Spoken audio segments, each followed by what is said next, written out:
சென்னை காசிமேடு மீன்பிடி துறைமுகத்திலிருந்து கடந்த 16/3/2026 அன்று செந்தாமரை செல்வன் என்பவருக்கு சொந்தமான IND TN 02 MM86 என்ற விசைப்படகுல பொன்னப்பாளையத்தை சேர்ந்த ஆந்திரா மாநிலம் பொன்னப்பூண்டியை சார்ந்த சிட்டி பாபு டிரைவர் தலைமையில் 7 மீனவர்கள் ஆந்திர மாநிலத்தில் 12 கடல் மைல் தொலைவுக்கு கொஞ்சம் சற்று அருகாமையில் மீன் பிடிச்சிட்டு இருந்தாங்க.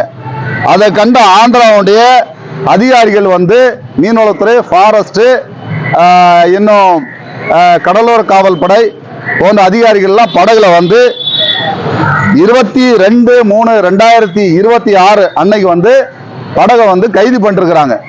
அதில் இருந்த தொழிலாளிகளையும் கைது பண்ணிருக்கிறாங்க. இது குறித்து நமது தமிழ்நாட்டில் இருக்கக்கூடிய மீன்வளத்துறை உயர் அதிகாரி, உச்சபட்ச அதிகாரின்னு சொல்லக்கூடிய மீன்வளத்துறை செயலாளரை சந்திக்கிறதுக்கு எங்களுடைய விசைப்படகு சங்கத்தினுடைய தலைவர்கள், சென்னை, திருவள்ளூர், காஞ்சிபுரம் மாவட்ட விசைப்படகு நல சங்கத்தினுடைய தலைவர்கள் சந்திக்க போயிருக்கிறாங்க. அப்படி சந்திக்க சென்ற எங்க அதிகாரிகளை, எங்க மீனவ சங்க தலைவர்களை மீன்வளத்துறையுடைய செக்ரட்டரிய சந்திக்க மாட்டேன்னு சொல்லி 1 மணி நேரத்துக்கு மேல காக்க வச்சுக்கிட்டு வீட்டுக்கு திருப்பி அனுப்பியிருக்கிறார். அப்படி திருப்பி அனுப்புறது மட்டும் இல்லாம எங்களுடைய படகை அவர் மீட்டு கொடுக்கிறது எந்த நடவடிக்கை எடுக்கணும்னு சொல்லிதான் இன்னைக்கு சென்னை மாவட்ட ஆட்சித்தலைவரை சந்திச்சோம். அவங்களும் உரிய மரியாதை எங்களுக்கு கொடுக்கலங்கிறதுனால தான் காசிமேடுல இருக்கக்கூடிய மீன்வளத்துறை உதவி இயக்குனர் அலுவலகத்தை முற்றுகையிடுறதா எல்லா மீனவர்களும் சேர்ந்து இன்னைக்கு முற்றுகை போராட்டம் நடத்தணும்.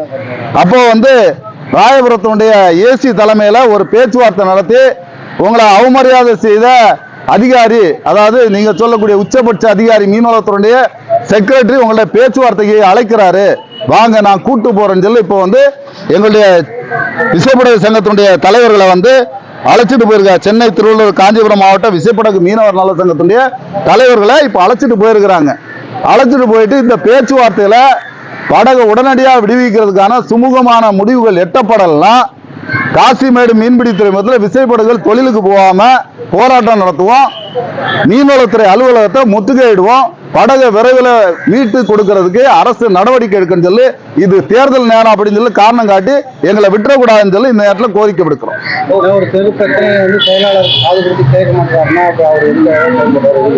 ஆட்சி மாற்றம் ஏற்பட்டால் செயலாளரும் மாற்றப்படுவாருங்கிறது இதுல இருந்து தெரிஞ்சுக்கலாம். நீங்க 16ஆம் தேதி தொழிலுக்கு போச்சு. இந்த மாதம் 16ஆம் தேதி தொழிலுக்கு போச்சு. 22ஆம் தேதி சாயந்தரமா ஆந்திரா ஃபிஷரிஸ் டிபார்ட்மெண்ட்ல என் போட்டை பிடிச்சிட்டாங்க. பிடிச்ச பிறகு அதில் போனவங்க ஃபுல்லாகவே அந்த ஊரை சேர்ந்த பொன்னப்பூண்டி, ஆந்திரா மாநிலத்தில் உள்ள பொன்னப்பூண்டியை சேர்ந்த டிரைவர் தான் 7 பேர் போனாங்க. 7 பேருமே ஆந்திராக்காரங்க தான். அவங்க போட்டு எடுத்துட்டு போயிட்டு அங்கே வலையிலுக்கும் போது 22 பாவத்தில் இவங்க பிடிச்சிட்டாங்கன்னு என்கிட்ட டிரைவர் என்கிட்ட சொன்னாப்புல. சரி, அது ஏன் என்ன பண்ணீங்கன்னா, நாங்கள் 22 பாவத்தில் தான் இழுத்தோம், ஆனால் அவங்க பிடிச்சிட்டாங்க, கரை கூப்பிட்டு போகிறாங்க அப்படின்னு. சரி, என்னன்னு பேசி பாருன்னா, சரி எங்கள் ஊர் தான், நான் போய் பேசிக்கிறேன் அப்படின்னு சொன்னார்.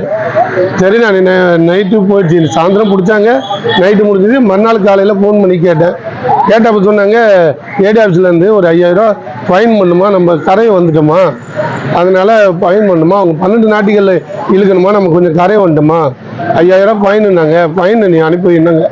அவங்க ஒரு நம்பர் கொடுத்தாங்க, AD ஆஃபீஸ் நம்பரு. அதுக்கு நான் அனுப்ப போட்டு முடித்த உடனே சரி போட்டு எடுன்னேன். இல்லை, அவங்க போய் பில்லை கொடுத்து அனுப்புறேன்னு போலீஸை கூப்பிட்டு போகிறாங்க, அவங்க பில்லை கொடுத்து அனுப்பணுன்னு நான் எடுத்துகிட்டு போன்றேன்னு டிரைவர் சொன்னார். அதன் பிறகு ஒரு நேரம் கழித்து பார்த்தா போலீஸ் சொல்கிறாங்க, ஒரு பெரிய அதிகாரி வரணுமா, அதை ஃபோட்டோ எடுக்கணுமா, ஃபோட்டோ எடுத்த பிறகு தான் ஃபோட்டோ அனுப்பணும்னு சொன்னாங்க. அப்படியே கொஞ்ச நேரம்னு ரொம்ப சாயந்தரம் ஆயிடுச்சு. அதன் பிறகு அங்கேருந்து ஒரு ஃபோன் வருது. நாங்கள் AD ஆஃபீஸில் தான், இங்கே AD ஆஃபீஸில் எல்லா விஷயத்தையும் சொல்லிட்டோம்.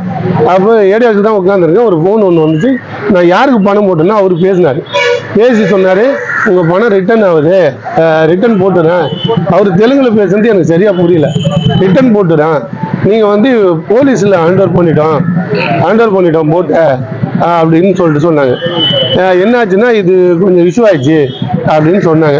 மறுநாள் AD சார் எல்லாரையும் கூட்டம், இல்லை நீங்கள் அசோசியேஷனும் ஓனர் மட்டும் போய் பார்த்துட்டு வந்தாங்க. அப்புறம் நானும் இவர் அசோசியேஷன் தேசம் ஒன்று கூட வந்தார். 2 பேரும் போன உடனே ஜேடிக்கிட்ட அவங்க எல்லார்கிட்டையும் பேசணும். அதன் பிறகு அங்கேருந்து ஒரு லெட்ரு கேட்டாங்க. டேரக்டர் வந்து இப்போ டேரக்டர் பேச சொல்கிறாங்க. அவங்க 2 பேரும் பேசுனாங்க. பேசுனதெல்லாம் முடியாதுன்னு ஜேடி என்ன சொல்லிட்டாங்க, நீ ஒரு லெட்ரு தான் எனக்கு வந்து ஹெட் ஆஃபீஸுக்கு அனுப்பணும்னு சொன்னாங்க. அவங்க திரும்ப அந்த லெட்ரு இங்கே சொல்லி இங்கே ஏடி சங்க தலைவர் எல்லாருமே சேர்ந்து அந்த லெட்ரு வந்து சேர்றதுக்கு மணி 7 ஆச்சு. 7 பிறகு சொன்னாங்க லெட்ரு வந்துச்சு, எல்லாத்தையும் ப்ரிப்பேர் பண்ணாங்க. லெட்ரு வந்துச்சு, ஆனால் உள்ள மீன் வந்து 1000 ரூபா மீன் இருந்தால் 5000 ரூபா ஃபைனு, அது மாதிரி 1 லட்சம் மீன் இருந்தால் நீ 5 லட்ச ரூபா கட்டுனாங்க. சரி மேடம்னு சொல்லிட்டேன். சரி அப்படின்னா நீங்கள் வந்து டைம் ஆச்சு, மணி 9 ஆச்சு, நீங்கள் ஒரு ரூமில் இருங்க, இருந்துட்டு காலையில் 10 மணிக்கு வாங்கன்னு சொன்னாங்க. நாங்கள் சரி இன்னும் நாங்கள் எல்லாம் ரூமுக்கு அங்கேயே ஆந்திராவிலேயே ரூமுக்கு போயிட்டோம். காலையில் வந்தோம் 10 மணிக்கு.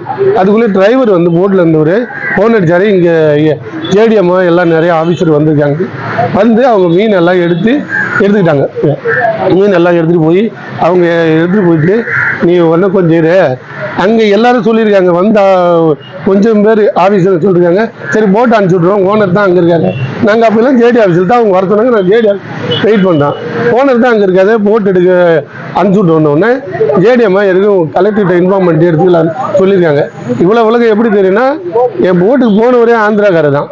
அவங்க தெலுங்கில் பேசுகிறத கேட்டுட்டு தான் எனக்கு ஃபோன் பண்ணி சொன்னார், ஜேடிஎம்மா மட்டும் தான் ஒத்துக்க மாட்டாங்க அப்படின்னாரு. நாங்கள் அங்கேயே வெயிட் பண்ணோம். வந்தாங்க.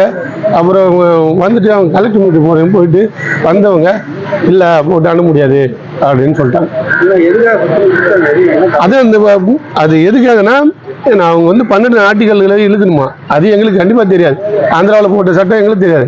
நாங்களும் அந்த போட்டுக்கு போகல. ஆந்திராக்காரன் அந்த ஊருக்காரன் தான் எங்கே பிடிச்சாங்களோ அந்த ஊருக்காரன் தான் போறாரு.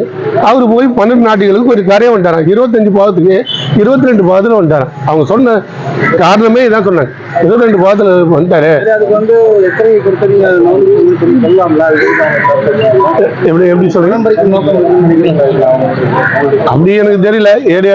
ஏரியாவில் டிபார்ட்மெண்ட் அந்த ஊருக்காரங்க பிடிச்சாங்கன்னா பணம் பறிக்கிற நோக்கம் தான்.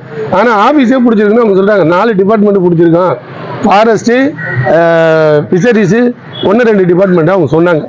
இந்த 4 டிபார்ட்மெண்ட் சேர்ந்து பிடிச்சிருக்கோம், ஊருக்கும் இதுக்கும் சம்மந்தம் இல்லைன்னு.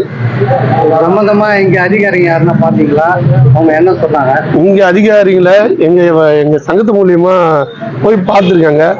செக்ரட்டரி பார்க்கலன்றது அவங்க எனக்கு தெரியாது, அது அவங்க சங்கத்துல இருந்து தான் சொல்லுவாங்க. நான் பார்த்த வரைக்கும் இது நடந்தது. தலைவர் எங்களுக்கு ரொம்ப ஒத்துழைப்பா எல்லா விஷயத்தையும் அங்கேருந்து நாங்கள் சொல்ல அதுக்கு தகுந்த மாதிரி எல்லா வேலையும் பார்த்துட்டு தான் சங்கத்தில். ஏடி லாஸ்ட்ல என்ன சொல்லிட்டாங்க, எந்த நடவடிக்கை எடுக்கலையே. எங்களை வந்து போட்டு அங்கே நிறுத்திட்டாங்க. போட்டு தண்ணி படு ஆளையும் நாங்கள் ஒரு ஆளை இட்டுட்டு போனோம். ஆந்திராக்காரங்கன்றதால அவங்க எப்போ வேணாலும் போயிடுவாங்கன்னு எனக்கு தெரியாதுங்க. அது அவங்க சொல்லணும், நம்ம சொல்ல முடியாது. அது அவங்க தலைமையில தான் பிடிச்சுவாங்க, நம்ம அதை சொல்ல முடியாது. நாங்கள் ஒரு ஆளை அழைச்சிட்டு போனோம். அந்த ஆளை கூட அவங்க அனுமதிக்கல. எங்களே போட்டை பார்க்க அனுமதிக்கல. நீங்கள் அது பாட்டுக்கு போகக்கூடாதுன்னு எங்க போட்டுக்கு போற ஆளுங்களுக்கு ஒரு பாஸ் கொடுத்துட்டாங்க. அந்த பாஸ் இருந்தா தான் போகணும். டைரக்ட் ஆபீஸுக்கு போனோம். அவங்க போனோன்னு அவங்க என்ன சொன்னாங்கன்னா, போட்டு மறுநாளே விட்டுருவாங்கப்பா, அதெல்லாம் எந்த ஒரு பிரச்சனையும் இருக்காதுன்னு தான் சொன்னாங்க. அந்த டைரக்டா அது தேனாம்பட்டில் டைரக்ட் ஆபீஸரே அப்படிதான் சொன்னார்.